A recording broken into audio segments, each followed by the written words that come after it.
This is critical EDH for the sparkle that never fades. Nice. Nice. Well, welcome to the weekly Keeping Tabs video. September 3rd, 2025. And we have a guest here. Yep. This is Who is Mr. he? Zach Adler. Who is he anyway? Yeah. Who is he? He is him. Actually true. He is him. Yeah. It's my current deck list description. 100% Nice. Himalayan. Yeah. Kim Kardashian. right, dude. So do you want to introduce yourself and I guess what you're known for in the community? I'm sure most people know by now, but just give us a nice elevator pitch. Yeah, sure. I'm Zach Adler. I go by Snack on Discord. I've recently made a Twitter. That's been super fun. You can find me there at SnackAdler277, I think. And then I'm also created a YouTube channel. You can see right up there. Yeah, dude. Bite-sized MTG. Bite-sized MTG. Hell yeah. Yeah, you've had a couple good interviews. You had honestly very excellent monologue on your channel. I can't. Dude, I can't do it. I can't do it. I really channeled my yap for that. It was awesome. And then also the Cardboard Cookbook guys, friends of the channel. Yep. Amazing. Also interviewed you, and that was fantastic as well. Not the Commander Cookbook. I said that the last time I talked about them on the video. They're different, right? No. I thing? just missaid their name. Well, isn't there also something that's Commander I Cookbook? don't think so. Okay, I don't know. So they're the Cardboard Cookbook. Yeah. They are the Cardboard Cookbook. They're awesome, by the way. If you haven't seen their channel, the editing is off the charts. The only reason my video looks good is because of Adriel doing the editing and filming in his studio. So. Yeah, Adriel's in film, right? Yeah. Yeah. So he owns. I actually don't know the whole thing, but from my understanding, he owns a production studio, and so they have a bunch of lighting and cameras, and it was such a cool space to record in. That's also, awesome. shout out Adriel. Hope you feel better. I just found out. He just told me today that he's fighting COVID right now, and I was like, God damn. God. Yeah. So I hope you feel better. We're trying to coordinate some league things with them, and Austin's like, yeah, he's dying. And I'm like, oh, okay, we'll leave you to that. I'm not gonna bug you. But yeah. So anything else? The most notable thing that you're known for right now is winning the Envy. So I forgot about that. Yeah.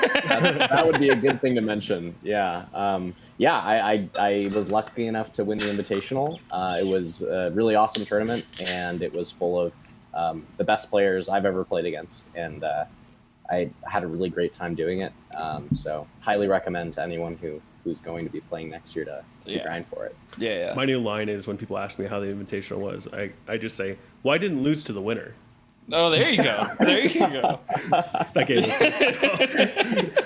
Could have been me. Yeah, for sure.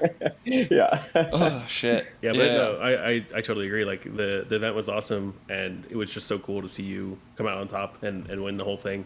I think it's absolutely well deserved. You put in so much work this year. I mean, I couldn't think of it going to anyone better.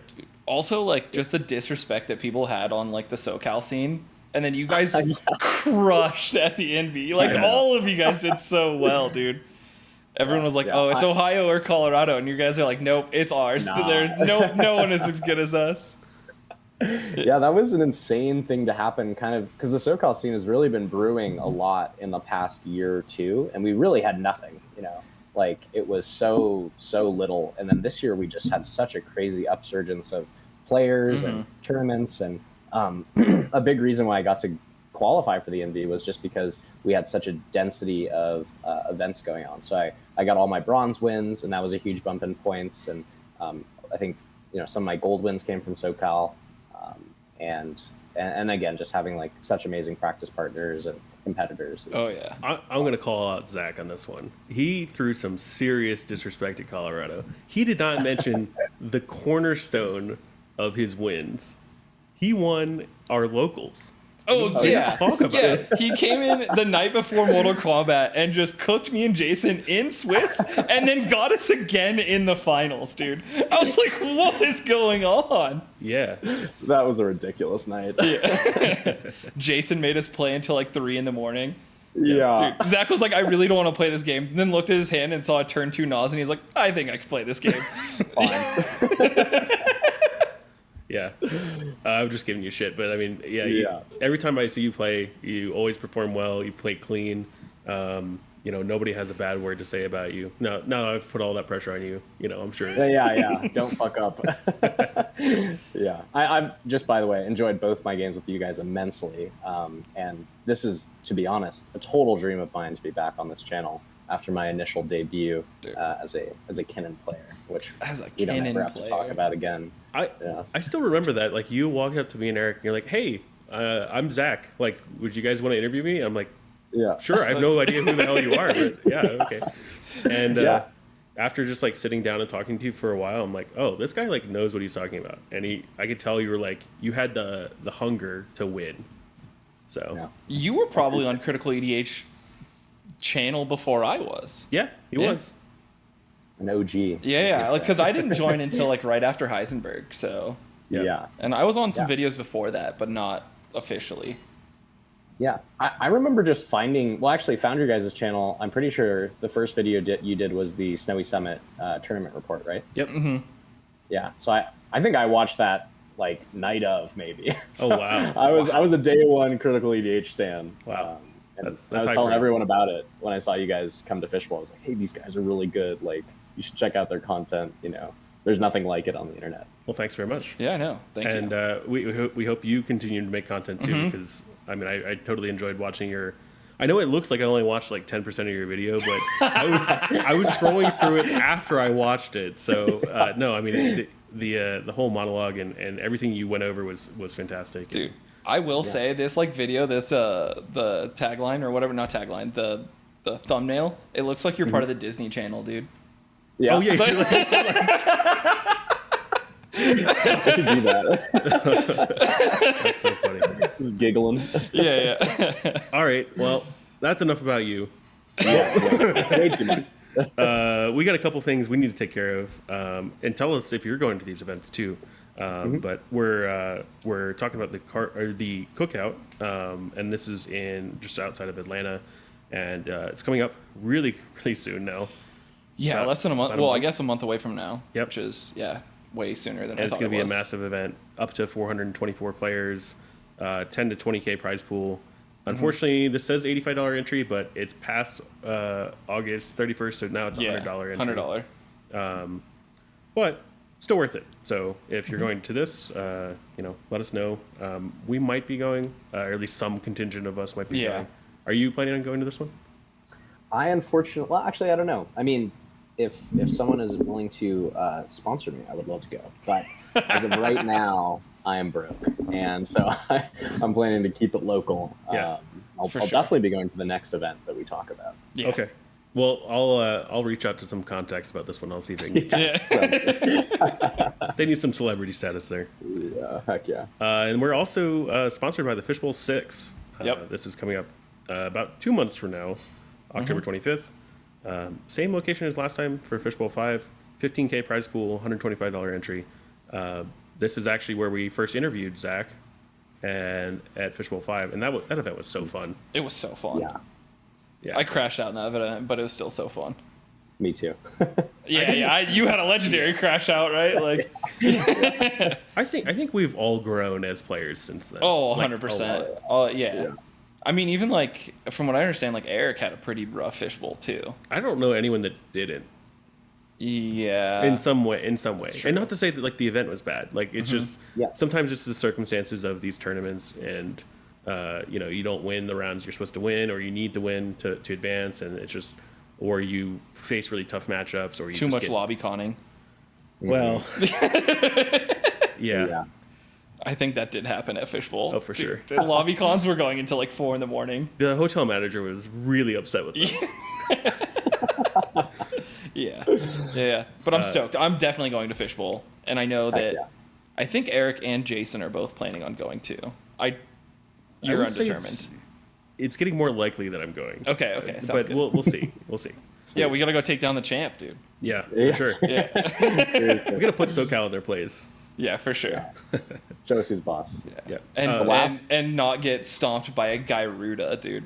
The last Fishbowl. I got turned zeroed by the Gyruda. Yeah. Okay, my turn 0. I didn't even get a turn. Yeah. I was like, cool. The Gyruda. Awesome. Watch out. Demir. Yeah. Watch out. Watch out for the Demir Atali. We have a little bit more to talk about with the Fishbowl a little bit later. Yeah. But that has to do with our league, so stay tuned for that. Speaking of league. Speaking of later, here we are. You want to talk about this? Yeah, so this is the September league. We started yesterday, and we have 151 games played so far. With like 7 going right now. Yeah. I mean, it's just absolutely crazy. We're already at 211 members. If we get up to 350 this month, then there's some like stretch goal prizing from the Croche. But yeah, I mean, we're partnered with Snowball, so he's going to be doing some altars for some... Commanders, right? Yeah, like they're gonna be like commander-centric altars. Okay. I know one's gonna be a One Ring, and then the other ones are maybe gonna be Sonic themed as well. But so right now, also, if you buy anything from Snowball, then you can get entry into our league just by sending us a ticket. Same thing with the Fishbowl. So if you buy into the Fishbowl, then you for the month of September, you can get into our league for this month as well. Also, if you sign up for Cardboard Cookbook's Patreon, you can also get entry into our league for free. So there's a number of ways to skip paying us for the league if you want to do that. And we're just looking to make these connections with other groups that we like.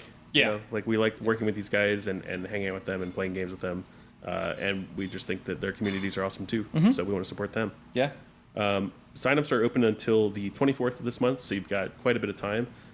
There's no cap or anything like that, so we're already at 211, and that's just insane. Like that's 2 days of people signing up.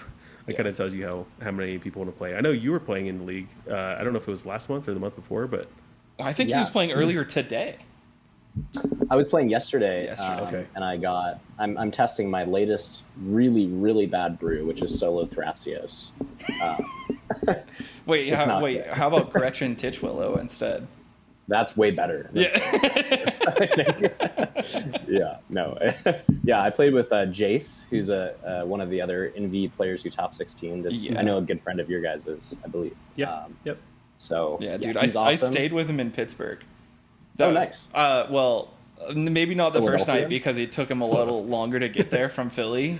But dude went to the wrong place for the Invitational and then also missed his top 16 league game for us. We're like, dude, he's a kid, man. Like, what else are you gonna say? But he's a killer. He is a killer. He's so good at this game. Maybe I'll convince you on Kodama Thras. Oh, I'm down to play Kodama Thrasios. The goal was to just play a terrible deck and try and do well. Okay. And just see how it goes. I think every player, once you reach a certain threshold of skill, you're like, okay, how much can I rely on my skill and not my deck to get there? Yeah.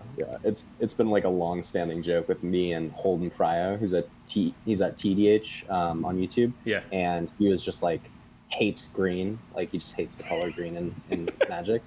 And we're very aware of Holden Pryo. He's a good friend of ours. He's the homie. But he's been brewing Solo Thrasios, and I've been telling him forever that I'm going to play it. And so I was like, this is the perfect opportunity. Solo Thrasios. That's so interesting. The last thing I was going to say about September's league is Austin is taking over as commissioner for at least this month, probably months going on as well. But any criticism, talk to him. Yeah, send it my way. Like honestly, I'm very open to like feedback about like the league and things that we're testing. We right? all like, are open to feedback. Yeah. But We're actually testing. That is something we should probably talk about. Is that our draws are being we are redistributing wealth. So we're seizing the means of points. Redistributing them. So last month and in the previous months, all draws they were just completely deleting all the points, right? They were just destroyed. Yeah. And this month we're taking that pod's total points and redistributing them equally between the players. So it is a little bit of communism, which is interesting. Yeah. But that's what was voted on, and we're seeing how it works. And we're happy to test these things. I think it's really funny because there was a big thing where people were like, well, we don't like draws. Draws are bad. And then we went without draws for a while. Yeah. And we were like, maybe we should bring draws back. And then the first 3 pods of the league. Immediate draws. Immediately drew.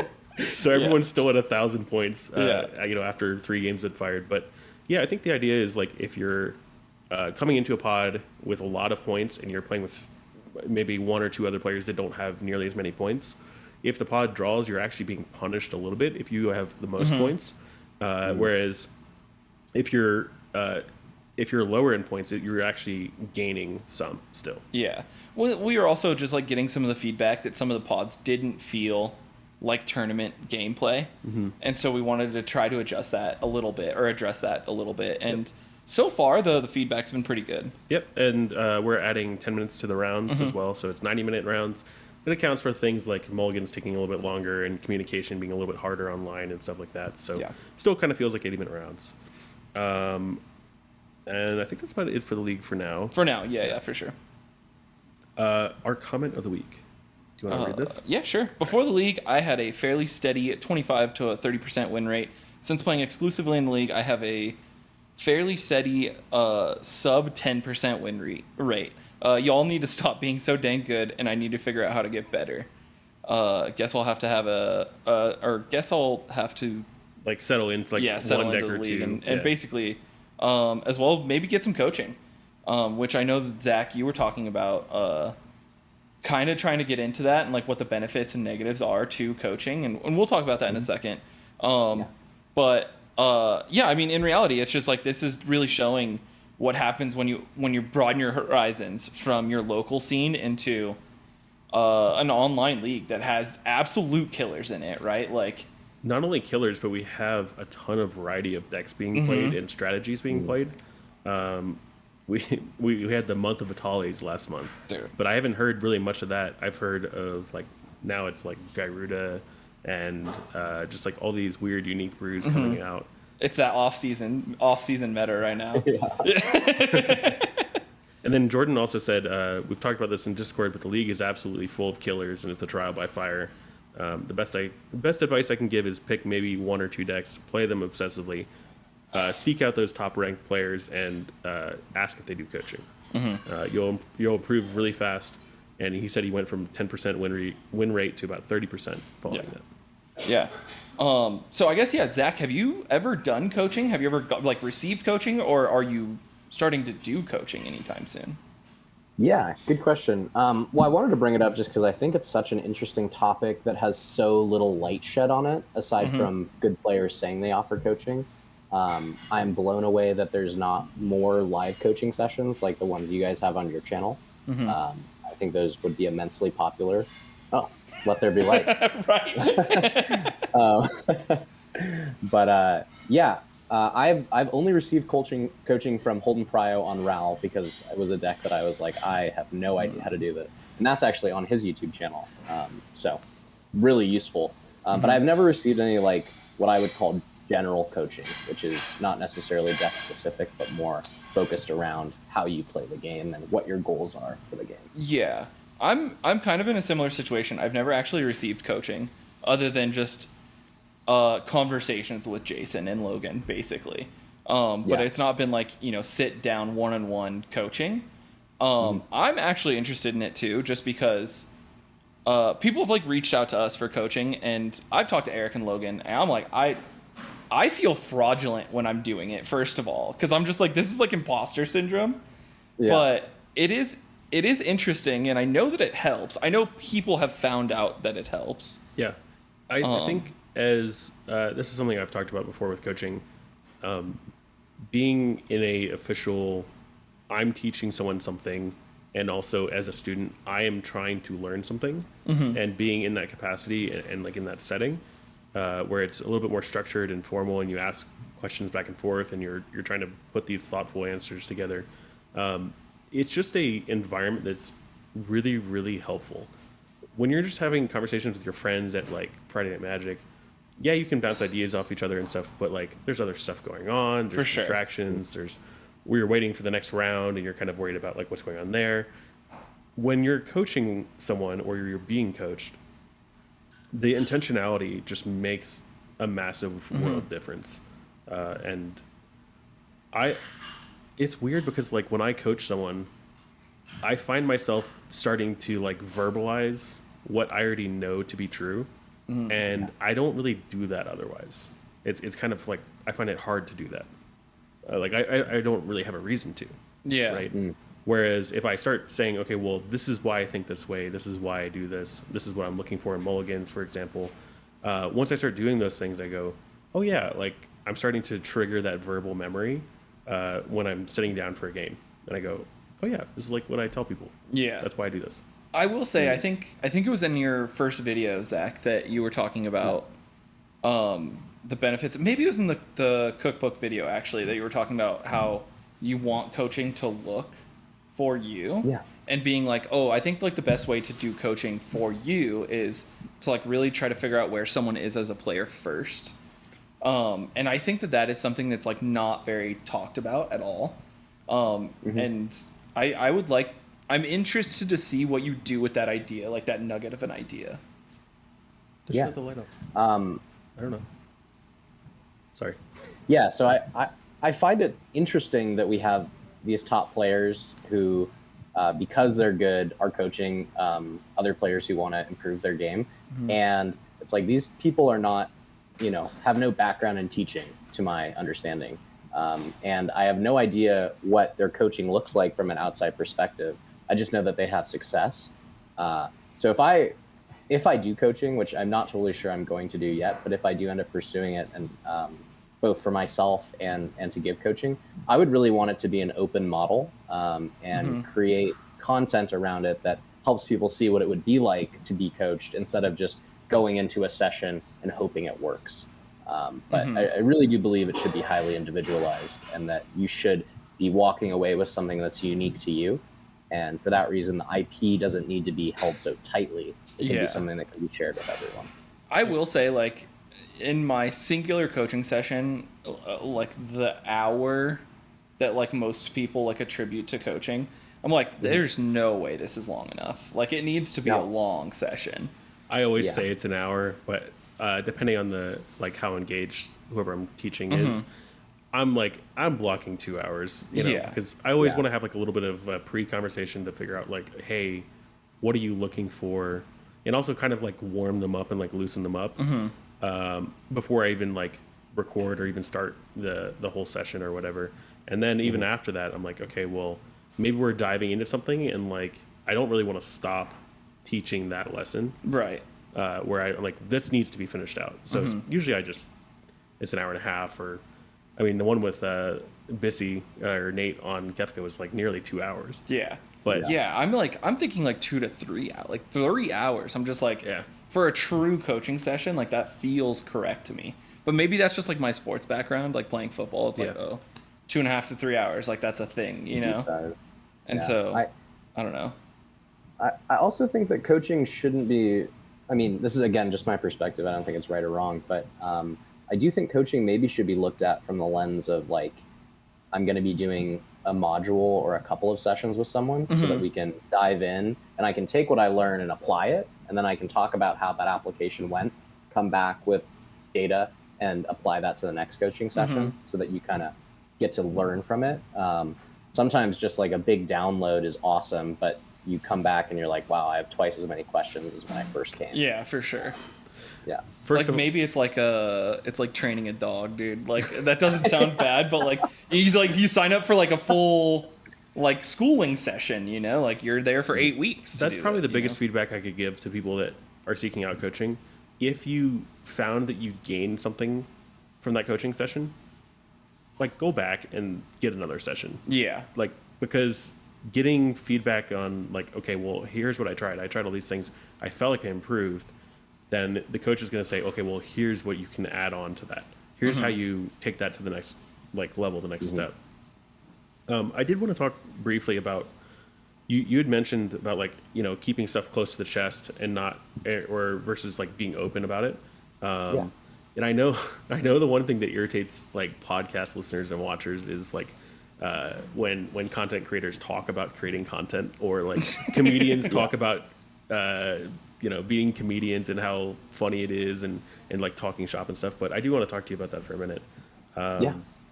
So one of my kind of like core principles with critical EDH is being very transparent about the things we do. and like the way we handle certain situations. If there's like something that's happening in the league, I tell everyone like, here's what you need to know. This is what here's what happened, all that stuff. Same with coaching sessions. I like uploading them. I like showing people what a coaching session's like, so you can get something out of it. But maybe it's not tailored to you exactly, but maybe you can get something out of it anyway. And I think it's like really important. I know that a lot of coaches don't do this, and they don't have to. But then you have a lot of people going, well, I don't know if coaching's for me, or I don't know what to expect. Because I felt that way when I got a coaching session before Snowy Summit. I was like, I don't know. I've practiced so much, and like now I'm investing money into going to this tournament. Like I feel like I should get a coaching session beforehand to see if I'm gonna, I'm not wasting money or I'm not wasting time. But I think it's a good idea to like upload them and have them public, because really you're just going to attract more people that want coaching sessions. You're not gonna be like, oh well, I already heard Zach talk about Blue Farm like 4 times in a row.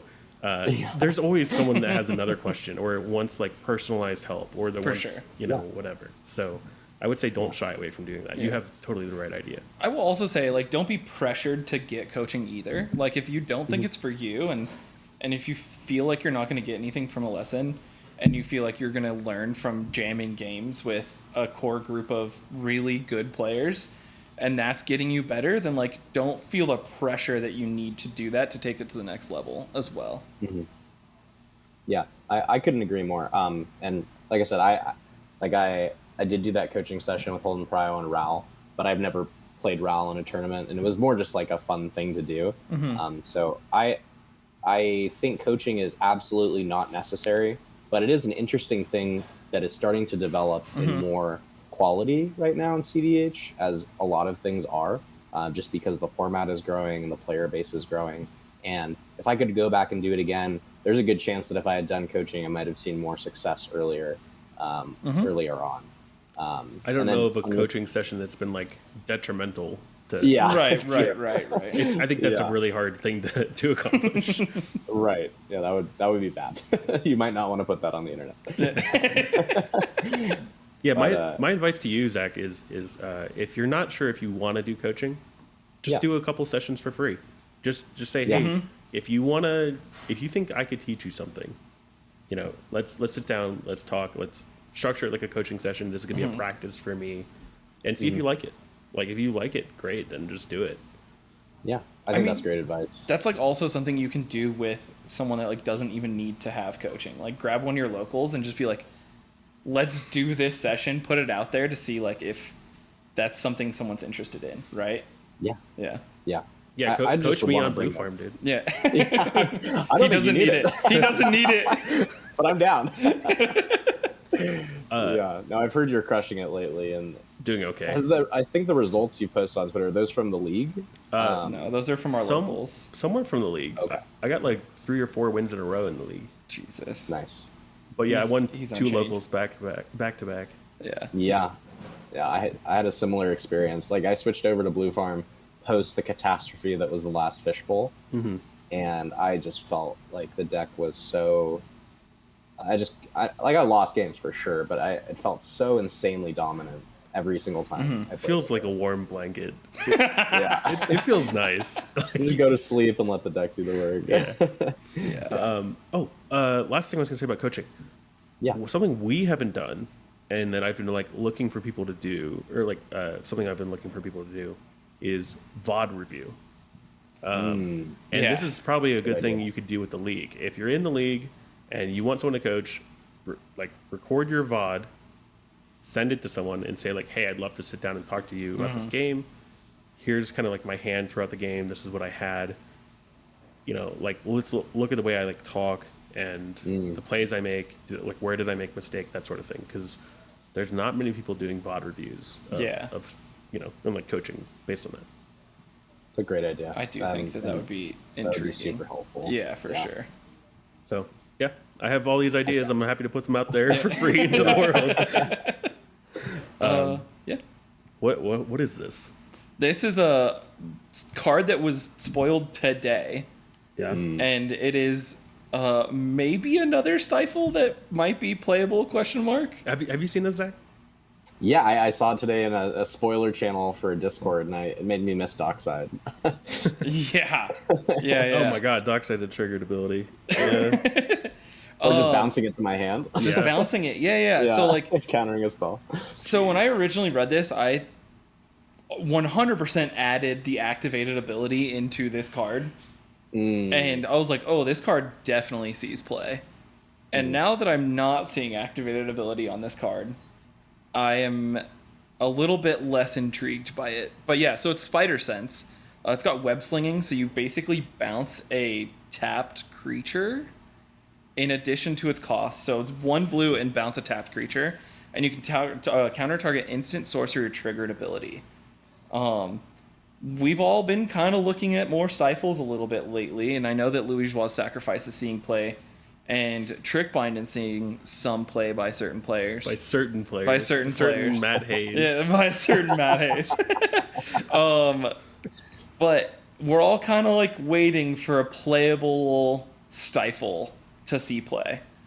And this is really close again, right? Mm-hmm. I think that in like Rogthras, where you can benefit from the web slinging ability, it makes this a little bit interesting. Rogthras always has a tapped creature. Yeah. It always has a tapped creature, but also just like bouncing your Cloud of Fairies like is beneficial to you, right? Yeah. Mm-hmm. Like in the semi-blue archetype, you want to bounce your Peregrine Drake, right? Like it is something that someone will test out. Do I think that it's going to be the Stifle that we're all waiting for? I'm not seeing it yet, but I definitely see it might see play in some decks. What do you think? I think it's like you said, I think it's a little narrow. I think the funny thing is Rogthras continues to get new toys, and for some reason people don't think it's one of the best decks in the format, which blows my mind. Like they got Redirect Lightning. I think that's a pretty much free include in the deck. This is, like you said, like they're benefiting the most from bouncing and recasting creatures in the meta right now. So it totally could be seen in that deck, but it's kind of like instant and sorcery and triggers. I do think it's a little narrow, but I think people are going to be brewing with these cards and trying new things. And if anything, it just changes the math when it comes to like how many counter spells are my opponents playing, which is always a good thing to shake things up. Yeah, I think this is a Stifle that, like, we need a free Stifle for it to be actually playable. But these things are they're getting so close. And it's obviously design space that Wizards is they're flirting with. Yeah, exactly. Like, I think we're going to see, like, a lose 5 life instead of pay the mana ability. Because then it's, like, bad in Standard, bad in Modern, bad in all the all the other formats. But in Commander, we're like, yes, I want that. I want that card now. Yeah. The web slinging ability is interesting to me because I think it reads like it's supposed to be bad for casual. But in cEDH, we're like, oh, no, we can break this. We can use this to our advantage most of the time. But I was also looking at this card and then thinking about Rogsai, and I was like, there's no way Rogsai plays this. Like, or could, really, because like it's not free, but also I'm like, there's no possible way you're going to web sling it. Like, I mean, like a Springleaf Drum. Yeah, Springleaf Drum Rog. Like, maybe, right? But I just don't think it's... It's not quite there. Some other interesting cards. Dude, Gwenum Remorseless. This is basically Bolas's Citadel on a creature. It's bananas. This thing is actually crazy. It is a 5 mana, 3 and 2 black, Symbiote Spider Hero legendary creature. Death Touch Lifelink. God, it has so much text. It's a 4/4. When Gwenum attacks until end of turn, you may look at the top card of your library anytime, and you may play cards from the top of your library. That means you can play lands too. If you cast a spell this way, pay life equal to its mana value rather than pay its mana cost. So it's literally Bolas text. It's Citadel, yeah. It's Citadel on a creature that's cheaper, but it does have to attack, which is a downside for sure. Do you think that this is going to be a commander that we see? I hope so. I think it'd be really cool. I think it's probably going to have a place in the 99 of decks. I could definitely see Tim Nadargo playing around with this card. For sure. Just because it has so much capability within that. I do feel like the restriction of it having to attack means that the telegraphed nature of it is kind of tough. If you can, if Bolus is Citadel red, on your next turn after you cast the spell, then you can do the thing. It would be much, much worse, obviously. But just adding another threat to decks, I think, is a really great thing for the game, especially since we've all been, well, not all, a lot of us have been complaining that we're in mid-range hell, and this just accelerates games. Yeah. And it's a creature, which is like way harder to deal with than a Bolus of Citadel. A couple things that I noticed about this. I know that Sisseys are playing, some versions are playing Hidden Footblade. Ooh, okay. Which gives haste. Okay. This is also a legend. So it's potentially tutorable. And it would give interesting a pretty wide window for Sissay to do some broken stuff. True. If you can give this haste. Yeah. Okay. I mean, or Sissay activation going into your turn, right? Like, that basically or gives that. it haste. The other thing is, there are a few decks out there playing Sneak Attack. Yeah. We're seeing a few more of them. These semi-blue decks are playing Sneak Attack. Yeah. And Sneak Attack-like effects. So, but then you're playing a 4-color semi-blue deck. Like, what does that exists. look like? Yeah, I guess it does exist. There's like the Essica 5-color one, right? When Thrasios File Smasher. Yeah. Thrasios File. Okay. I'm not I think it's a little bit of a stretch, but it is interesting. It is interesting. So that's maybe where I would see it. I don't know. Just mono black and ripping this in the command zone, I don't see it. It reads to me like it feels like the play patterns are going to be just like a Vargoth. Do you guys know? Yeah, Vargoth. Yeah, like the 2 mana. 2 mana like Turbo Naz deck. Yeah, I don't know. It like seems like it's going to have very similar play patterns to that deck. Yeah, I also think Sissay is experimenting more with being less Legends focused and more into the clam chowder aspects. To what you were saying, Logan. So a lot of problems I see with Sissay is it's kind of like you have trouble building advantage without just winning, and so you get targeted a lot because if you get to that amount of mana, you can activate and win. And I think having more pieces that generate advantage in the deck that are legends, obviously, is going to be a huge part of the emergence of the more clan chowdery style builds. I know that Rog Thras is getting a bunch of new tools, like you said earlier. But this set is probably giving Sissay a lot of tools because there's so many damn legends in this set. There's a card that we didn't post on here that's the Flash. Yeah. It's like literally a flash creature that flashes in and it untaps a target creature. Yeah. It's 2 mana. And I know that some Sissay pilots are like, And then there's that Azorius Blind Obedience legend as well. Yeah, Blind Obedience. Yeah, it's true. It's like Flyer. It's really good. I don't know. This one I'm really interested in is Norman Osborn. There's a lot of text on this card too, but on the front, he's blue. He's 1 in the blue. He says he can't be blocked. He's a 1/1. When he deals common damage to a player, he connives, so you draw a discard. If you discard a non-land, he gets a +1/+1 counter. You can pay 1 in Grixis to transform him, or you can just straight up pay 1 in a Grixis from command zone and cast him on the backside, which is really cool. It is really cool. I like this design space for MDFCs. Yeah. And then Flying in Menace on the backside, 3/3.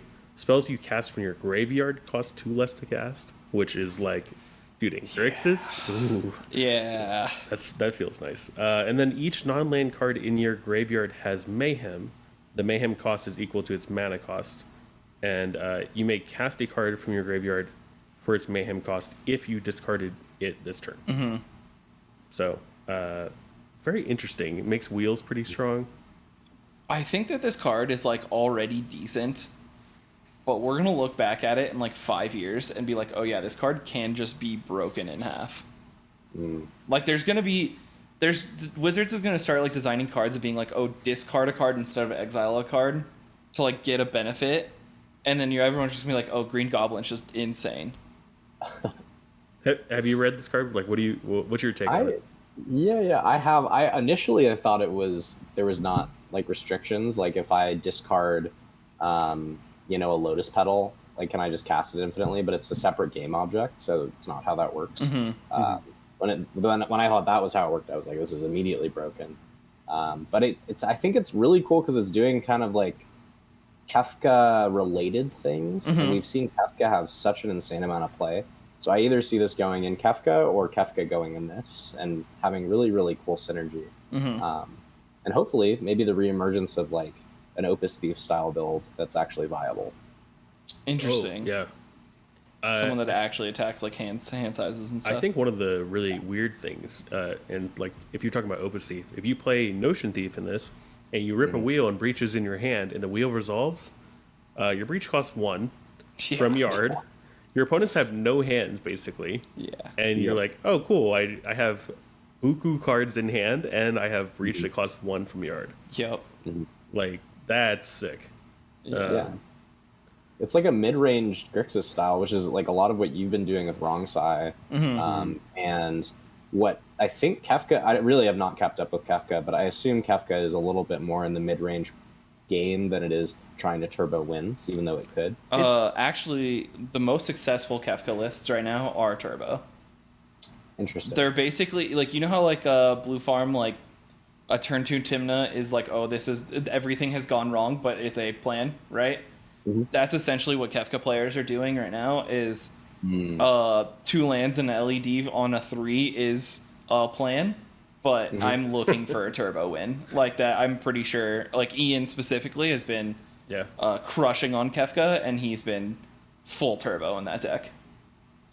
Yeah, I would just ask the question, why not Rogsai? But I guess people want diversity, which is cool, Yeah. And you're exchanging some speed for some resilience, I suppose. Right. I think that's the answer. Right. Not that I agree with it, but the answer is I have a backup plan, and like, there's some kind of cute synergies I can get there too. Yeah. The other thing I was going to say about this, and I think that's my last point, is it's just straight up blue on the front side, which enables Flare of Denial.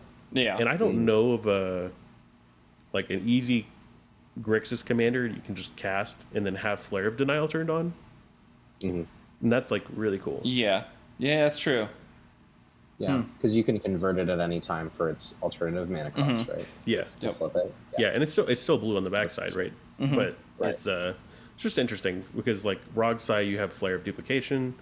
All these other Grixis commanders are just Grixis cost, and they usually have a bit higher of a mana cost, like Kess or Kefka, and they're not incentivized to run Flare of Denial. Yeah. Whereas this is like, I don't care. And my personal opinion on Flare Denial is that card is criminally underplayed. Like it's a universal counterspell that is free. Like, put it in your decks, guys. Like, what are we doing here? Yeah, I mean, it's pretty cool. So maybe we'll see some Spider-Man commanders. Yeah. But for now, I'm playing Blue Farm. Yeah. How's your Blue Farm journey been so far? I cut a land for Grinding Station, and that is the only change I've made so far. That checks out. I don't know. I think it's feeling really good. I like playing the proactive version of it. Anyone that just calls Blue Farm mid-range slop, I think that you're looking at the wrong deck lists, and you're not looking at the actual play patterns. Yeah. You're looking at maybe individual cards in it. I know that Zach, I think you and I are like maybe 4 cards off right now. Okay, nice. Yeah. So we're not too far. Well, and then Zach, your Blue Farm is in the middle point of both of the archetypes, right? Yeah, honestly, the funny thing is I pulled like what I would call the mid-range cards, which in my opinion are like the Delny and the Mayhem Devil from Mardu. And I found that they were just really good at playing the grindier game. And I tooled it because I thought that there would be more mid-range at the NV and that I wanted to compete with it. Okay. But I've played the turbo version, and it is as fast as Rogsai. Like it is pretty easy to go that quickly and to have resilience after if it doesn't work out. So I'm definitely interested in changing the build up, but I do think turbo is probably the best thing to be doing right now. And I completely agree. I don't think it's a mid-range deck, unless it has to be. Yep. Its mid range is a backup plan, and it falls into that nice and easily. But man, like all of my games, especially at locals, I'm like, here's a Necro, and everyone's like, oh, what do I do? I'm like, I don't know. Yeah, like, it's true. You just cause problems. Yeah. I mean, you really are just like the bully, right? Like you are the bully of the format, and like take it on as your mantle, right? Yeah. I saw Jason win with a turn 2 grinding station breach and mana vault line, and I was like, "Oh, that's pretty sick!" Like, Stations lands. Who needs lands? Yeah. So I will say I do like your like Delny like meta call. Like I really like Delny in the current format right now. Like as your pivot point, Delny feels so good, and Mayhem Devil does too. Like that card is so good into the creature matchups right now. I talked to Jason. I think he commented, he was like, just be better or win faster than the creature matchups. And I was like, that's a good point for sure. Like, sometimes Rogthras is faster than Farm in its setup, and then they just have counter spells online immediately. And having one card dedicated to that for the NV felt really good. I have no idea if the Mayhem Devil will stay in or if the Delny will stay in, but in my opinion, Delny is kind of like Blue Farm's Biomancer familiar, which just enables like the backup, or not the backup plan, but like the grind plan of the deck really, really well. Interesting. That's like a really good like comparison between those two cards. I've never really thought about them. I've thought about both of those cards. Delny is fantastic, but I am choosing to ignore it. Nice. I am treating it as if Delny does not exist, because I don't see anything that I can cut in my current list, and I'm like, for sure, if I just elect to not play Delny, then I don't need to worry about it. So, no, it's great. I mean, it's a really good card. The other thing about Mayhem Devil, one of my favorite stories from the Invitational was that I think Alex is part of your scene, right? Yeah. He and I had played a game together, and I ripped out a Mayhem Devil. He went like this, and he's like, "Oh shit, you're on that card too." And I'm like, "Yeah." I'm like, I cut Twister for Mayhem Devil in the wrong side. And then you and I had talked when we were playing our game about it, and I was like, I independently made like an excellent meta call of you guys. Like, for sure. I didn't talk to you guys at all about this. I know. Yeah. Isn't that weird though? Because like, I'm pretty sure Jace also had Mayhem Devil. Oh, he definitely did. Yeah. Yeah. So it's like none of us had this conversation. There's not some cabal level, conversation going on between top players. It was just like we all just had the realization that it was going to be good. And I don't know how it performed for you, but it was amazing. It saved me from losing many games. Yeah. Me too. Unfortunately, I didn't convert many. Like I didn't like I just drew those games. Yeah. But I definitely would have lost. It's so good against basically any creature that's not Grand Abolisher, and even then, you might have an out if people have held up fetch lands, right? Like, it's so good. It's also pretty hard to win without sacrificing permanents once you have an Abolisher land. Like, you have to dedicate resources to removing a Mayhem Devil post-Abolisher, and that can be tight, so... Yeah, you have to sack an LED, and you're like, all right, there's already one ping on my Abolisher, now what? Exactly. Yeah. Or it's really like scary. I'm nosing and I have to be aware of how many permanents are on board that could potentially kill me. Absolutely. Yeah, I'm nosing and all of my mana is wrapped up in Smothering Tides treasures. My opponent has a Mayhem Devil. What do I do? Yeah, what do I do? I think I die in that game. I think that's what I do. Yeah. It's weird. It's simultaneously like a stacks piece, kind of, but it's also removal. And it's also a really, really, really good politicking piece.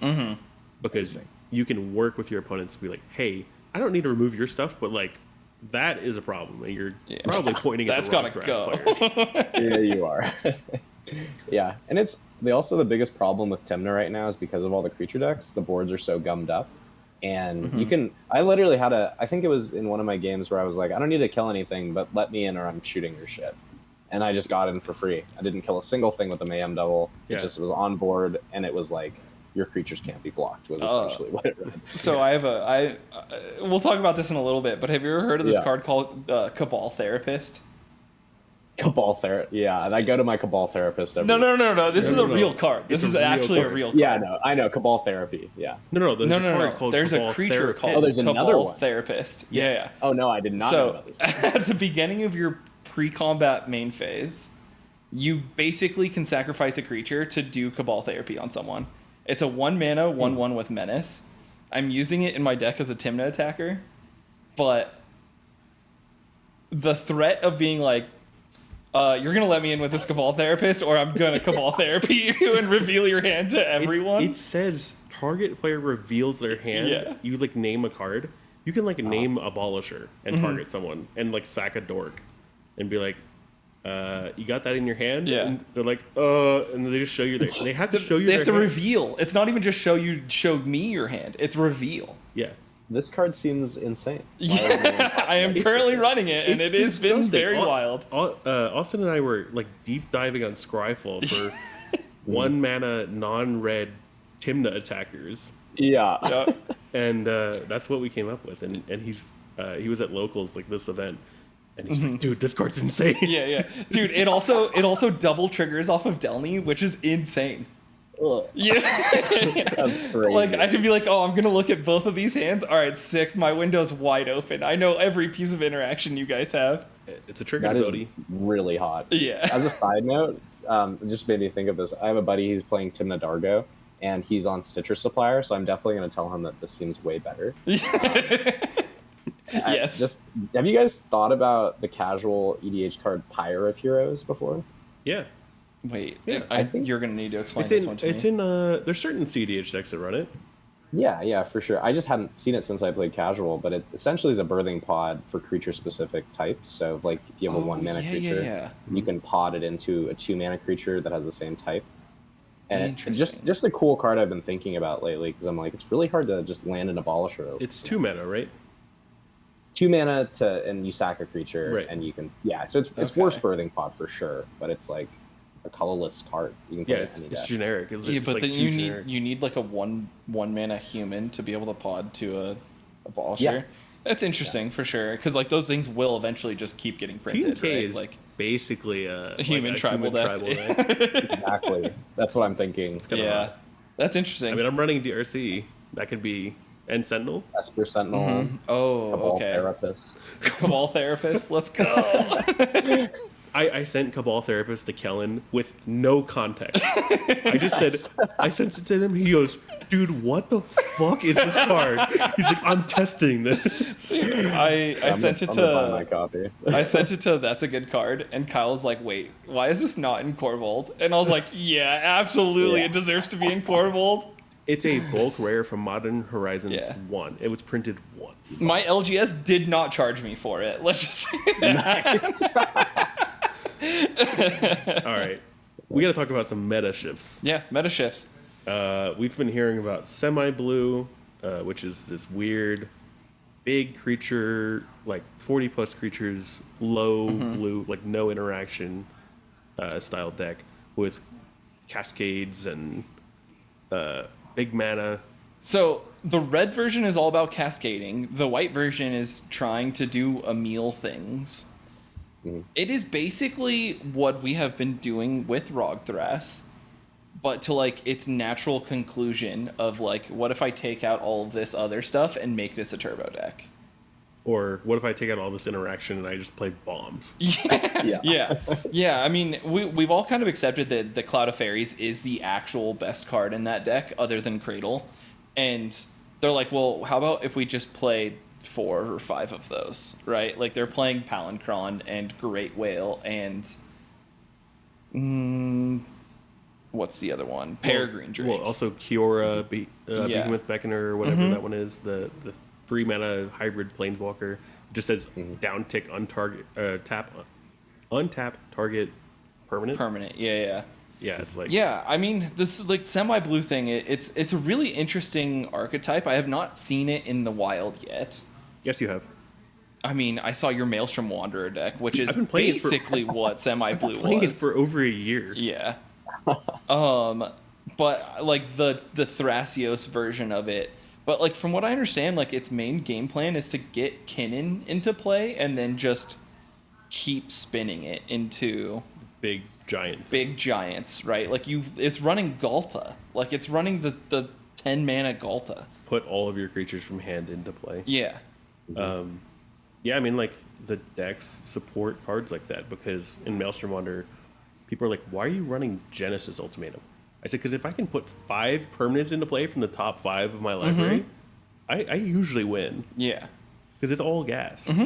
Yeah. I do think that it's like it's carving out its own like little spot in the meta of being parasitic off of the turbo decks and the mid-range decks that have to stop the turbo deck. That this deck is like, oh, I'm gonna win right when the turbo deck gets stopped, right?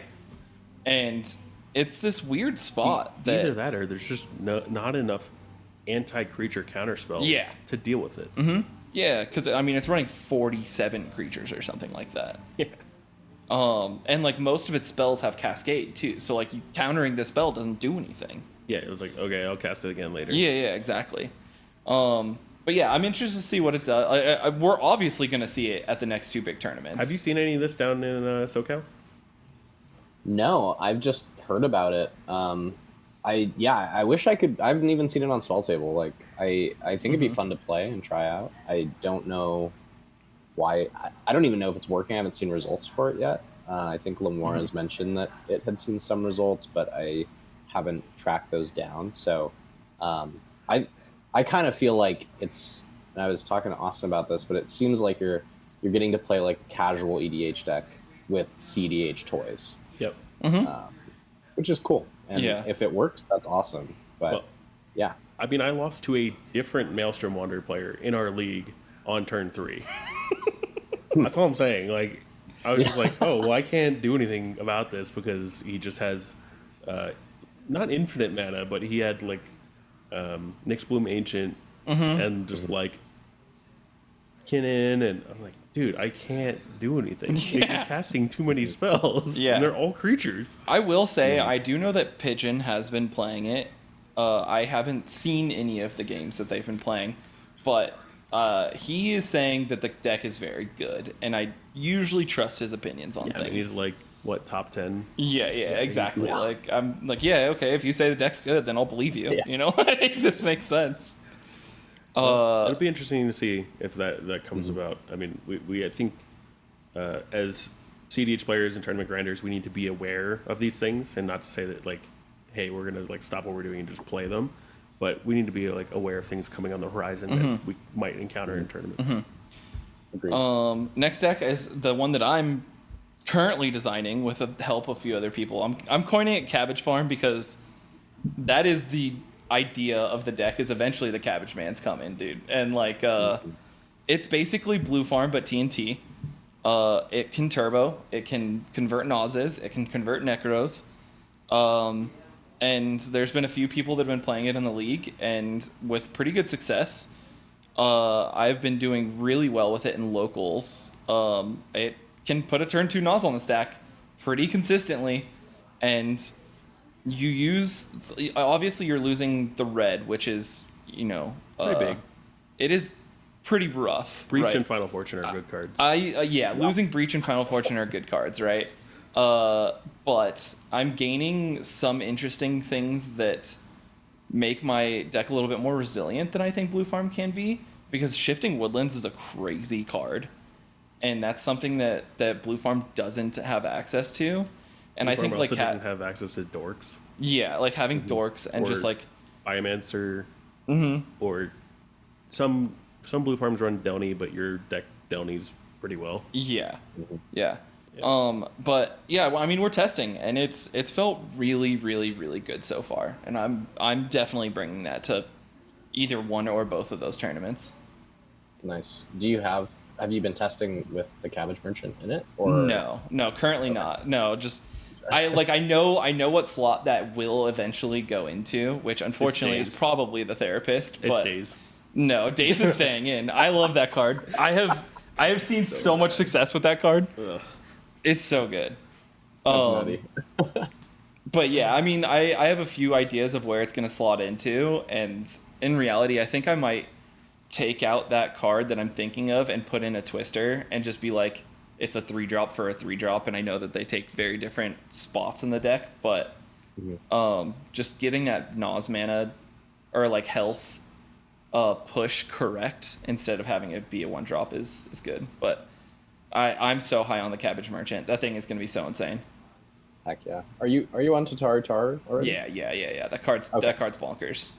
Yeah, that card is bonkers. Like, yeah, I will say, like, after the Envy, after like the word was kind of out, a lot of the League games that I've been playing, like, there's just turn one Tataru, and you're like, oh, okay, we're in this game. Like, everyone has infinite mana already. This is new made. Yeah.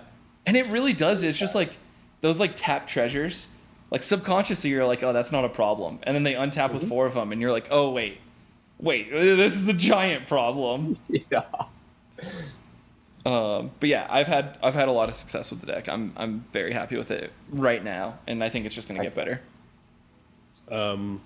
Big Flips Kinnan is back. It's true. This is specifically Hire's version of Kinnan. Out of 297 players, Hire is seed 1 for top 16 for August, with a 41% win rate, mostly on Big Flips Kinnan, with no interaction. Yeah, he's running 0 pieces of interaction right now in his Kinnan deck, and is just putting Lurking Predators into play, or just like getting big flips going again, or Jin Gitaxias, or oh god, it's incredible like how hard it is to deal with. I think it's an offshoot, not necessarily of the semi-blue, but if you're just running this creature strategy of, hey, I'm going to put creatures into play, there's not enough removal to get rid of them. Yeah, and surprise, Kinnan makes mana to put those big creatures into play. Yep. Especially when the creatures are like stacks pieces like Void Wind, where you're like, oh, I can't deadly relic this. I'm super interested to see how it does. I will say that both of these like semi-blue and Big Flips Kinnan, and I've also been hearing that people are just taking out more interaction out of their deck, and I'm like, this seems so crazy to me. Like what you said, like the turbo feels like the thing to be doing, because like Stacks is just not here to punish the turbo decks. Yeah. It just can't convert. I think Stacks' biggest problem is tournament time. It's really hard to win the game with a Stacks deck that's not, like able to play around itself in 80 minutes and 20 minutes overtime. Yeah. You can't really usually take advantage of flash speed unless you're playing Zerda and you're Wayne, who's a local of mine. No, like legit just Wayne. Like Wayne's Wayne is so very good. Awesome. I don't know. I've been going back and forth with Jax about a Stacks version of Yoshi Thras. Because I have felt that Yoshi Thras, when I was playing it doesn't ever lose that Stacks game, right? Like it plays very well into Rule of Laws. And realistically, like that Cradle Farm style deck has a really good matchup into Stacks. So I'm like, why aren't they the Stacks deck in the format? Like you can just play every creature that is a Rule of Law. You could play the like Phyrexian Censor and like all of them, right? You don't need to play Curse Totem or any of the like Clarion Conqueror or anything like that. Just Rule of Laws. And Blind Obedience. And like Blind Obedience, some other random stuff in there. And you could still rely on the Oboro Breezecaller like Cradle Farm lines because your creatures are there stopping things. I think that there's something to this idea. I haven't put a lot of like mental effort into like what that deck looks like. But I do think that something like that's like an activated ability focused deck that plays Rule of Laws on the side is something that we could see to attack these turbo decks like this. Yeah. I think it's like the ever-changing game of rock, paper, scissors. And we just adapt to how the meta feels and how it looks, and then something becomes dominant, and everyone's like, well, I guess we're going to play our scissors because rock's been really good lately. Yeah. And then paper comes out of nowhere. Stacks also has this really bad problem of optics. Like, no one wants to play against Stacks. So, if there's one Stacks player in a pod, those 3 players would be like, well, we just need to deal with this and like move on with our lives. Yeah, your like political favor as the Stacks player is 0, right? Like you're not making deals. Like you can't make deals because everyone's just like, no, you're the problem. You're the villain. I've seen our local Stacks player try to make deals and people just laugh in his face. Yeah, for real. You're like, they're like, hey, you gotta protect the Stacks piece, and you're like, no, I'm gonna try to win now that it's gone, dude. But I don't know. I think that the rule of law stuff is interesting to me right now. All of the other pieces, I'm just like, it's whatever. I think there's more of a conversation to be had that the rock, paper, scissors doesn't actually... I don't think it includes stacks as an archetype. I think it's almost like turbo, mid-range, and like parasitic, not stacks. Because like I would see semi-blue as parasitic. It's not turbo, but it's also just feasting off of like, you can't really touch me, and if you do, like my fail state's really good, and like yeah. But I think like the like rule of laws might be good against semi-blue. Like it is trying to chain together creatures and clones and all these other things. But as long as rule it's of laws hidden. don't win the game. Yeah, I know, rule of laws. That's what I'm saying. Problem. Like, can you make it so that your rule of laws can contribute to your game plan, right? Which I think like Yoshi Thras, if they are creatures that are these rule of laws, like that does contribute to your like Cradle game plan. Yeah, I don't know. It's interesting. Something to keep our eyes on. Yeah. I would just say, don't forget about Tayam. Remember when everyone and their mother was playing Tayam, and it was hell. Like, that was a real time. That didn't happen. Yeah, I mean, we have a Tayam player, and they did relatively well. The only game I lost at locals was against Tayam. Yeah. I think, I mean, as more decks are going turbo-y, like Tayam is just getting better and better. But and I see a lot of the Tayam players not even playing like hard stacks, like that. I don't think that player's on Rule of Law. I think he's on Deafening Silence. They mulligan for a Rule of Law every game. I don't know. Yeah. Maybe. Yeah, I don't know. It's definitely interesting. Mm-hmm. I guess we'll have to keep an eye on it. Are you seeing any like other meta shifts around your area? Well, my area, the funny thing is there's like, and I mentioned this before, there's like no blue farm at all. Like, there's Alex, me, Steven, another guy named Aaron who plays it. At my local store, there's no one who plays it aside from us. Oh, and Dennis, another invitation. All the blue farm players made the invitational. Shocker. Yeah. Interesting. But, yeah, so it's like my area is highly known to be turbo, a lot of Mardu, and a lot of like the Yoshi Thras mid-range build style decks. And I haven't seen a ton of change so far. I think people are just playing around with what the meta is going to look like, but the idea of Fishbowl's on everyone's mind, and so I think people are really trying to zero in on a deck that they're going to be sticking with for a little more time, rather than just pure experimentation. I have a question for you, because like you mentioned you have a few players that are on Yoshi Thras. Yeah. Like, we all kind of accept that there is like this like turbo meta in Southern California, even though it might not necessarily be true. Like, do those Yoshi Thras decks, like, are they successful in that meta? Because I will be honest, when I was on Yoshi Thras and I sat down into a pod with like 2 turbo players, I was like, I have a 0% chance of winning this game. That's kind of funny. Well, one of the Yoshi Thras players, Dylan, also made the invitational, and he picked up Yoshi Thras after like trying a bunch of stuff, and then he just settled on that. And I actually don't believe that SoCal is a turbo meta. I don't find that most of my games end up being against turbo players. I just think that that's sort of something that maybe came out of the East Coast players who came down here maybe a year or two ago and found that they were getting blown out by Rogsai a lot. But yeah, so my interpretation of the meta down here is that it is actually pretty mid-rangey, and then there's occasional turbo, like there's a Ral here and there, there's a Dardu here and there, but really it's just a lot of like strong mid-range players. Interesting. Yeah. Which, like, I will say in like that mid-range matchup, Yoshi Thras feels incredible, right? Like that deck feels so good in a mid-range pod. But yeah, I got off of it because I was like, too many times I sat in a pod and I was like, yikes. Yeah, I'm like, you can't play a deck like that you like when you sit down and you see someone's commanders, like you're like, I don't have a chance. So like that's why I got off that deck. But I do think that there's like that deck is good and it is good for certain players. It just wasn't for me. All right. Yeah, I think it makes a lot of sense. Back to the league. So just kind of some prizing stuff. We had a stretch goal of getting up to our July number of people in 48 hours. It happened in 24 hours. Yeah. So if we hit 181 signups in the first 48 hours, I said, hey, I'll add this Japanese metalworker to the pool. And then it happened that night that I posted it. And I was like, okay, well.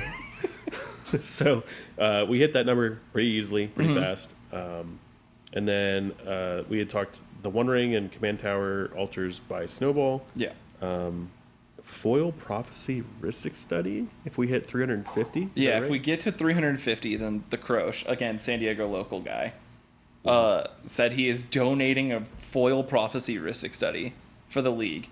And that will go to the person that makes top 16 with the most games played. So not necessarily the winner of the league, the most points. It is if you've qualified for the top 16. If you continue to keep playing games, then you're getting that. That's a hard feat because if you hit top 16, you're like, oh, I'm sitting good and stuff, and then you're like, oh wait, no, people are actually playing more than me, but I also have to like maintain my rank. Yeah. That's gonna be hard. Which I think is really cool. I think that's like a really good idea, and it was all him that came up with this idea, so I'm a big fan of it. And then the playmat is going to the person that has the most games, which is most games period, right? Most games period. Yeah. And then another thing that I didn't write on the slide actually is that the winner of the league, the person with the most points total of the league, is getting free entry into Fishbowl. Which is if you've awesome. already like paid or something, Hire says he'll just take care of other stuff, other things. Like, you want like a playmat or some food at Fishbowl or whatever, like the VIP experience. Yeah, exactly. Well, you'll get the red carpet out. Yeah, for sure. But yeah, and then some other more stuff to come. We just because of the dude the Japanese market stuff not coming in to the America. It's hard. It's hard. Really hard to get Japanese cards in right now. So but we're still looking at more stuff for sure. Have you heard about this deck, Zach? No. I'll be honest. No. So I guess like we should talk about last week. We talked about Krark. Yeah. And being like, where's Krark? Where is Krark, right? Like, why is this? I think in the Reddit thread, there was a talk about like, why is it Krark not getting played? And we kind of came to our conclusion that it's a pile of synergy that is complicated to play. That you really have to be a Krark player to play Krark, and relies a little bit too much on the commander. Yeah.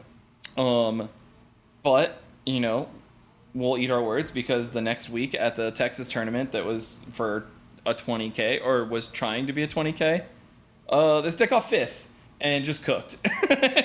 Wait, this deck got...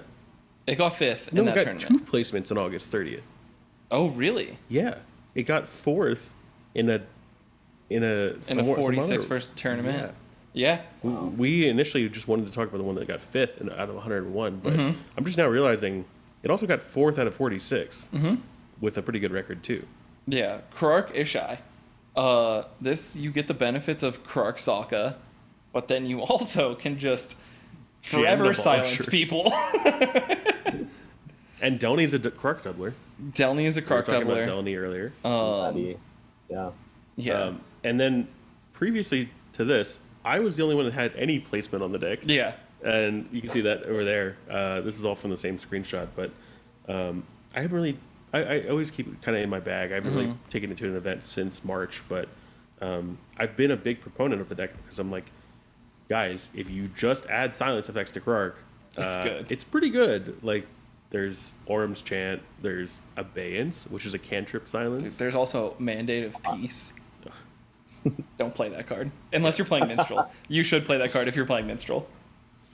But I mean, I think Krark does something inherently broken, and it's not too hard to like. That threshold is not that high where you can start saying like, "Well, I have this Gitaxian Probe, and I have 4 Krark triggers. I'm going to cast it until I draw most of my deck, and then assemble a win con. And like, what are you going to do about it?" Yeah. Do you have any like experience playing against Krark? Like, is there any Krark players in SoCal? I think we've had a couple. There's been like one Krark Sokka player I've played against, and then one Krark Timna player that I've played against. Okay. And I do think it's fundamentally broken, and I just don't have the patience to sit through it, but I'm all for people that do. and like losing to variants just feels terrible. But I do think that it should be played more, and I also am curious why it hasn't seen as much play, and why suddenly out of the woodworks it has emerged and started doing well. Well, I do think that Tyler from Play to Win put Krark Timna on the map, and has been absolutely cooking people with that deck. And then because you're just trying to jam a double demonic tutor, and you're like, cool. Yeah. And it just like buries people's wins over and over again, or buries people's responses to their win. But I think Krark Ishai, like if I was to play a Krark deck, it would be Krark Ishai. Just the concept of having a doubler and then holding a Fierce Guardianship in your hand and going, with all likelihood, like your spell's not resolving, and I'm just going to retain my Fierce Guardianship, and then it's gross. It's really, really gross. Or just silence in your upkeep. And I have a Smothering Tithe, and I have treasures. This silence returns to my hand. Silence in the next player's upkeep. It's crazy. Also, the deck just gets to play Breach, right? Like it just plays Breach combo. Jeskai Breach, dude. Yeah. I think I played this deck once, and I was like, nope. I saw the wheels start to spin, and you're just like, dude, I can't do this. Well, it was like, oh, you literally have to like throw away part of your cEDH brain to be like, okay, I'm a Krark player now. You know, like you look at the game in a very different way. Krark player now. Yeah, and then like you're like, okay, like you are actively worse at the game if you aren't playing Krark at that point. Yeah, it's a weird thing. For sure. Yeah, not for me. Well, we'll link this list, my list and Alex's list in the description. Go check them out. Alex's is quite different, and what I would say is it's updated because I haven't added any new cards. I haven't added like Tataru or what was the other one you said? I don't know. Like VV. I haven't added. Yeah. Oh, yeah. He's on VV, which I think is really interesting in this deck. I know that he's also on Stock Up, and I'm not sure you're on Stock Up. Yeah, that card's. Dude, resolving like a triple stock up, like it's really hard to lose that game. True. That's the last slide we have. Is it really? Yeah. Nice. Yeah. I mean, Heck yeah. Realistically, there were some other things that we were going to talk about, just like some random stuff like a generous patron and whatnot. But like in the semi-blue decks, I think like that's really what it comes down to is that there's a lot of weird cards that are like question marks.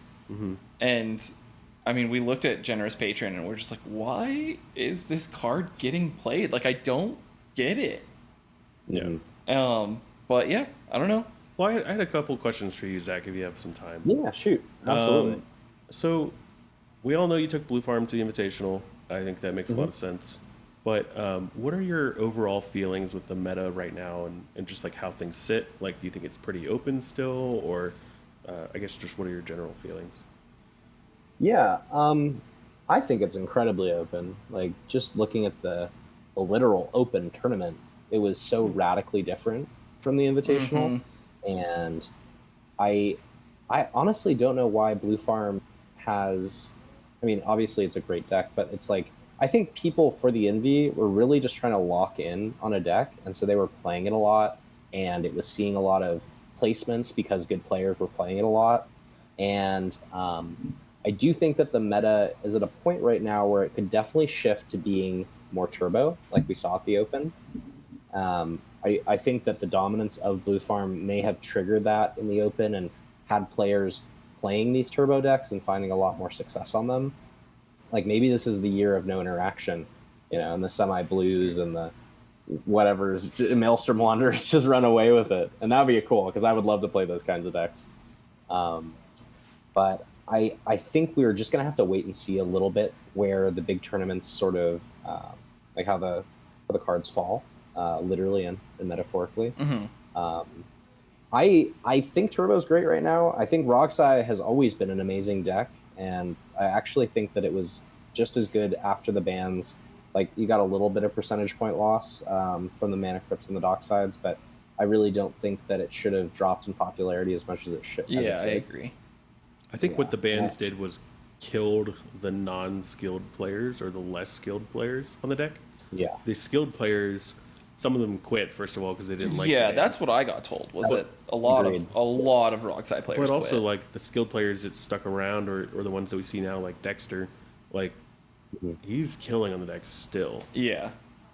So like, which apparently Dexter was so close to winning. It was Dexter that was really close to winning the open match. Oh, I don't know. I think he had a turn 2 Nas in hand and someone cast a Deafening Silence or something like that before. Ugh. Yeah. That's brutal. Yeah. He like looked at his hand and he's like, yeah. And just like, oh, never mind. Okay, well, if you didn't bring Blue Farm to the Invitational, what was your second choice? Rogthras. Really? 100%. Okay. Yeah. It was, I'd played Blue Farm for a while, and I'm really not someone who locks in on a deck for like a long period of time. I really like to test a lot of different decks and play weird brews and fun stuff.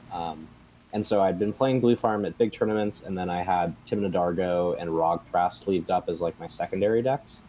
And they were both immensely useful in prepping for the NV, just because I got to see these play patterns from a different point of view. Mm-hmm.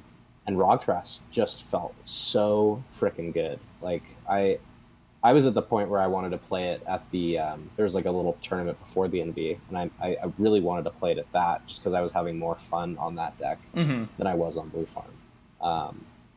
But yeah, I thank God I didn't bring Rogthras. I don't know. Not it's go possible well. you could have had the same result. It is so funny that like everyone went to the NV. Like there was like, all right, like what are you doing to tech for Blue Farm? And like people, like there was tech that was kind of against Blue Farm. But then all the Blue Farm players like, how do we tech against Rogthras? And you guys all came to Mayhem Devil, and you're like, yeah, that deck is not winning this event. Like, yeah, I know that Rogthras like struggled quite a bit at the Invitational. Not to say that the players were not good or anything like that. I lost my only game to Rogthras. Yeah, the deck is incredible, and it's very fun to play, like you said. Like, it is very enjoyable to just like take game actions, and that deck does that to, like, in abundance. Solitaire, though. Yeah, for sure. I played a game like at locals, just like a fun game, and someone gave me Rogthras, and I was like, I'm sorry, I can't win. I have a Seaborn Muse. I have like 25 mana. I'm for sure winning this game. It just might take me a while. Yep. What are your like hidden spicy brews or cards? Like what's on your radar right now that you're like, it's kind of like tickling the back part of your brain? Yeah, good question. So I did put together Tolly after the NV because I was like, I need a brain off deck. Oh, nice. Just like just jam. So I put Final Fortune and the Endstone in a Tolly. And those cards have been super, super cool. Because the Endstone triggers 3 times for every Atali flip. So if you start cloning, you get the cast plus the 3. And you just storm because the deck is all mana. And then Final Fortune, I'm like, this is a turbo deck. Why is this not on Final Fortune? It makes no sense to me. Like, are you on Emrakul? No, because I think Emrakul's a later game card. Like, if I'm trying to win on turn 2, if I take someone else's turn 2, the odds of them being able to win at that point, I think, are kind of low. So I swapped Emstone for Emrakul. Okay. That's a good swap. But I think it's an interesting deck. Yeah. I will tell you my personal opinions on Atali. I hate that deck. I can't stand having that in my pods, dude. The dynamic that it like import like it puts on the pod, I just dislike that in general. One of the hardest moments I had from the Invitational was sitting diagonal to an Atali.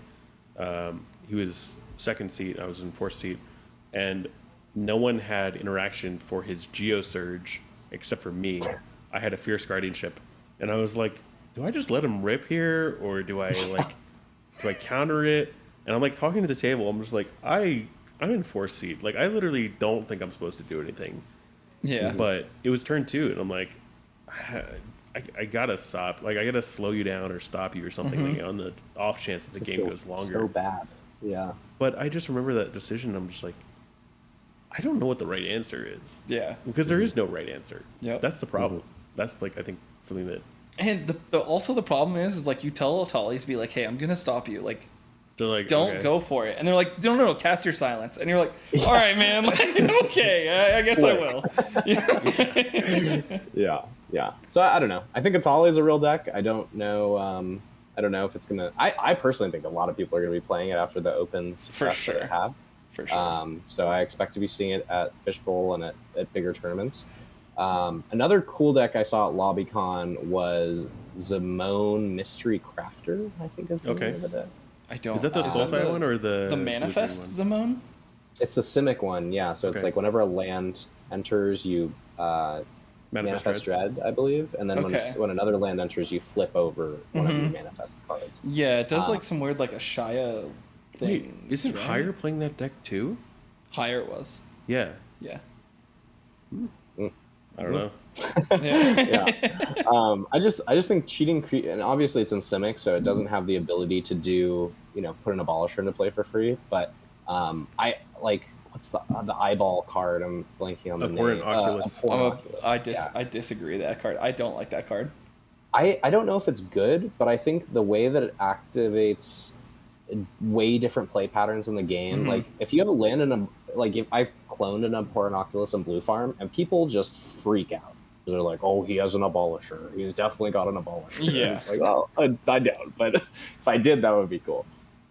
It is really scary, right? Like the Oculus is a really scary card because you can just like hold priority in your upkeep and flip your Abolisher and literally no one can do anything about it. Yeah. It's terrifying, right? But I don't know. The like hoops that you have to jump through to get an eyeball, I'm not a fan of. Yeah, I hear you. I think it probably goes in semi-blue, because it's just creatures and it's like just activated abilities, or not even activated abilities. It's more, so it's uninteractable. Yeah. I think semi-blue is wanting the ETBs though. So if you have these creatures, it's kind of there might be a version. There might be a version for sure. Yeah. Like the white version of semi-blue might want something like that for sure, because it is trying to jam in a meal pretty drastically. What cards that aren't out yet are you most looking forward to? Ooh, good question. Well, I don't know if you guys have talked about this one, but the one in a blue Katara.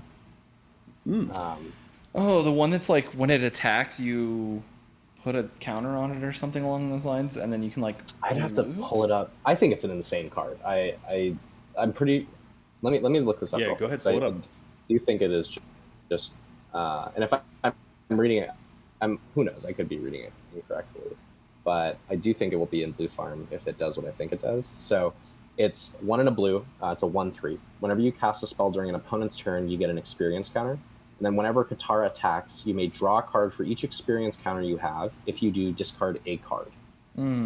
Holy shit. Yeah. I know. Who was talking about it? It's crazy. I think I was talking to Jace about it. I think I was talking to Jace about it in Pittsburgh. That's a wrong side card if I ever heard one. Yeah, that's probably true. Like, I have like 32 instants. Yeah, that's true. That's nuts. Yeah, I don't know. I think that card definitely is going to see play, or people are definitely going to test it. Yeah, and it's the same. Like it could be, it could be like a lot of people didn't play Fairy Mastermind for a long time. Like everyone was like, oh, it's whatever, and now it's a staple. Yeah. And I do think that there's a chance that card becomes immensely powerful because of how it scales with the game. Cabbage, obviously. The Cabbage, man. I think it's going to be really, really good. I think especially with like, the way you're brewing it, Austin, with having Delny included, and just, it's basically like a second Tithe that's a creature. I think that's crazy.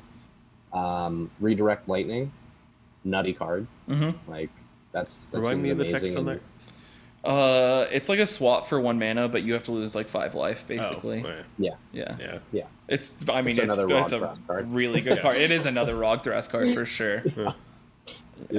I feel like the Cabbage Merchant's just gonna eat removal, and then you're gonna be left with all these foods. That's why you just send a Culling Ritual into your foods, and it's fine. Yeah, that is interesting. Facts. That's crazy. Yeah.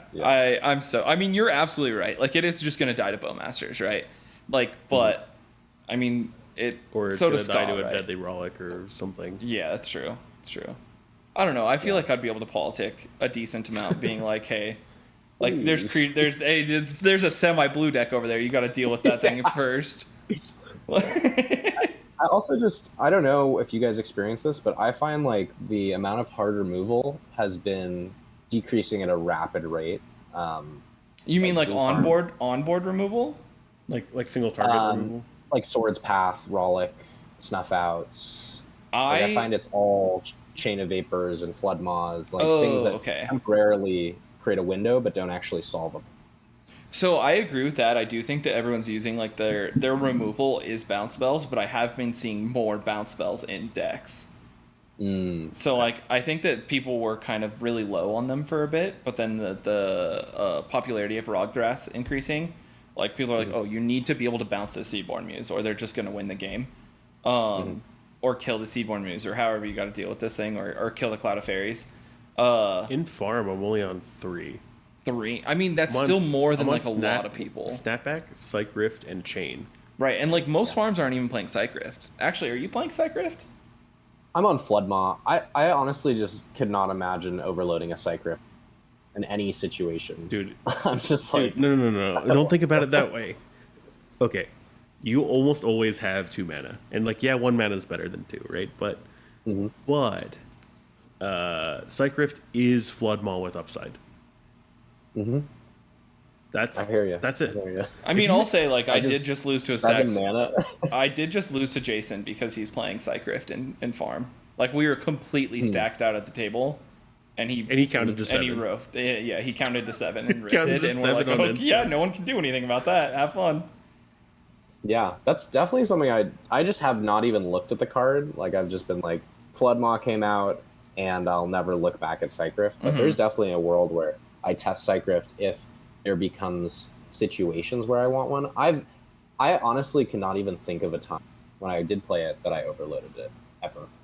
Yeah. So that's just me and my personal play patterns. I really think like the window cards, like March of Swirling Mist, I thought was a really cool card that Tremnick was on for a bit. But I would definitely test Psych Rift. Yeah. Just to see. I also think that like just going into your turn and just sending an overloaded Rift to just bait a counterspell because you know you're pushing, just to get like the first one out of the way is nice. I've won so many games on Glarp with that. Yeah. Just being able to be like, hey, I have a Seedborn. I'm untapped. Oh yeah, I have Rift mana. Let me send a Rift before it gets to my turn and just see what happens here. Yeah.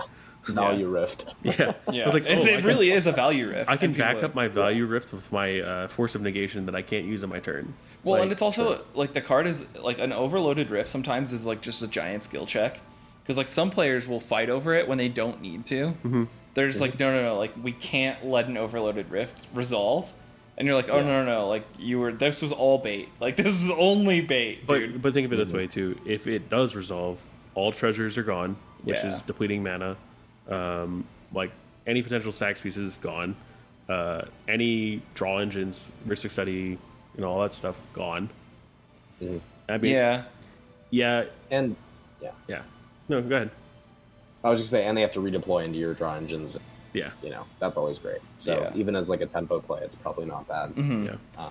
Yeah. I could consider it. I will agree with you. Like I'm not fully sold on Psych Rift and like the farm type decks. I'm just I have seen the upside on it lately. And we have so much mana lately. Like the games have had so much mana lately. Well, and then your original point about like the single target like hard removal just being gone, like Swords Path, like I'm not running them and it feels fine right now. Totally agree. Yep. And maybe that's because no one's playing Hate Bears or Stacks pieces. Like the meta share of those cards is so low that it, like most games, you don't really even need a Floodmaw. In most games, I'm offering my Snapback to make 2 treasures. Hell yeah. Like it's a ritual. Oh yeah. I mean, it is another version of Rite of Flame. Like that. Yeah. Absolutely. Yeah. The flexibility for that, it's so cool. I love that so much. And then also like, I don't know if you've experienced this playing farm, but I feel so comfortable. Like if somebody else deploys a stacks piece, I'm like, okay, I'll sit here forever. Yeah, I'll sit here forever. And then somebody else will be like, I gotta remove it, and you're like, okay, remove it. Let's see what happens. Yeah. Because you're always able to capitalize. Usually you're able to capitalize best.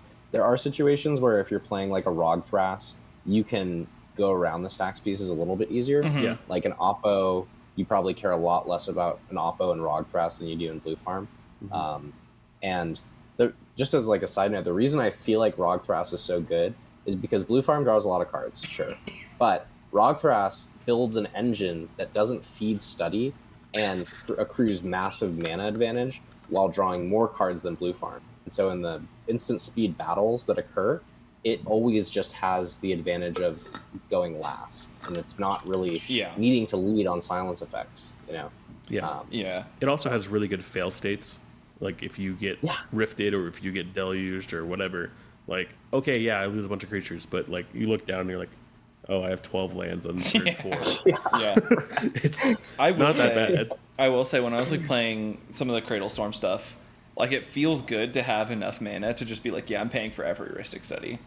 And just like stop me, you know, like stop me. I'm just gonna keep putting spells on the stack. Like even we had a game where like you had 2 for a little bit, and I was like, yeah, I'm still paying for both. Like it's fine. Didn't I win that game? No, we drew. Okay. Well, I mean, I got a point. So. Yeah. But that play pattern does feel good to like have so much mana that it doesn't matter. Yeah. But just having like the Rogthras and the Blue Farms, like the last thing I'll say is like your point about the stacks pieces, you are able to just create your own windows so easily and capitalize on them better than any deck. So it's like that is why stacks doesn't even matter that much to like a Blue Farm. Yeah, you have very, very mana efficient wins, and if you develop like a tithe into a stacks battle, you're like, okay, I'll sit here with 30 treasures behind a collector roof. Let's see what happens. Yeah. Oh no, a Facebooker. I do think that like the like those stacks pieces, I don't think are very good in the meta right now. But I am looking at rule of laws right now. Like I think that those are. This coming from the Vexing Bubble enjoyer. I love that card. I do love a Vexing Bubble. Is it in your deck? Right now? No. Oh, okay. Interesting. It would be in Yoshi Thras, though. Where's that deck? What? Where's that deck? It's currently taken apart. Yeah. I am like Zach, where I'm like, I can't play a deck for that long, dude. Like, I play a different deck like every month or so. Yeah. ADHD hits. Yeah, for real, man. Like, yeah. I think it's part of being a player or like a cEDH player and a competitive one. Yes, you always want to play like what feels best to you or what you think is best, but flexing those brain muscles and you know, brewing and just playing other decks, like it keeps you going and keeps you interested. For sure. Yeah, completely agree. Last thing I was going to ask was leading up to like the Invitational, like maybe the week or like 2 weeks before, what was your like, you know, I'm going there to compete, like this is my game plan, like what did you tell yourself and like what did you do to prepare? That's a great question. Let me sit with that. I'm going to edit the silence to just be like 30 seconds longer than it is. Not out, just more. I'm not going to cut it down. I'm going to make it longer. Video ends, Okay. Next time on Dragon Ball Z.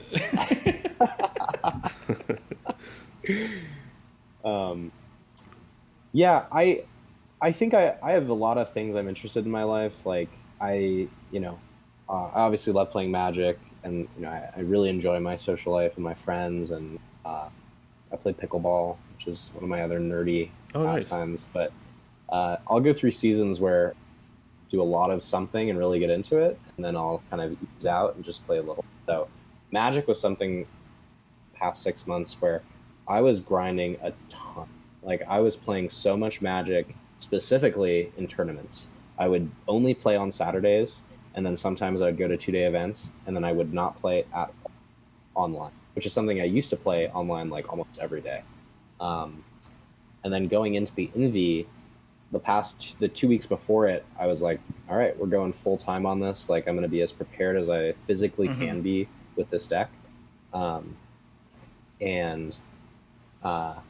really just like jammed pretty much every day. Like I would get online games in, I would go over to friends' houses and play with them. Like we just had, I think we had back-to-back sessions where we would just meet at like noon and play till like 11 p.m. And just play as many games as we possibly could. And I would play other decks too. Like I wouldn't just play blue. But I think the mindset I had was it's the season of competition for this, and this is what I've been working all year to get.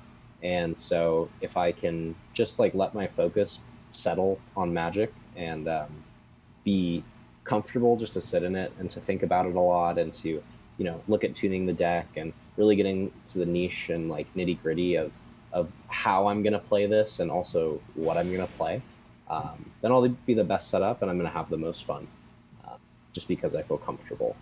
And when you're playing, so that was kind of how I thought. When you're playing those like long days with your friends and in your play group, are those just like, hey, we're sitting down to play cEDH, or was there like a conversation of, hey, I'm like actually trying to practice for the Invitational, or like what does that look like to you? Like, are we running the round timers and stuff like that?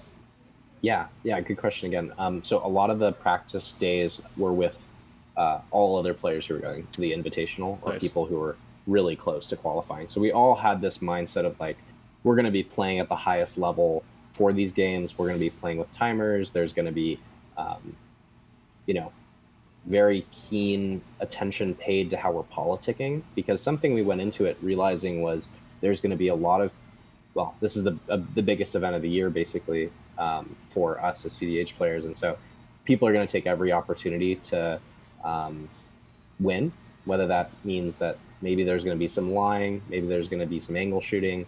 And so we wanted to walk into it ready to face that fire instead of being like, oh, we're unprepared.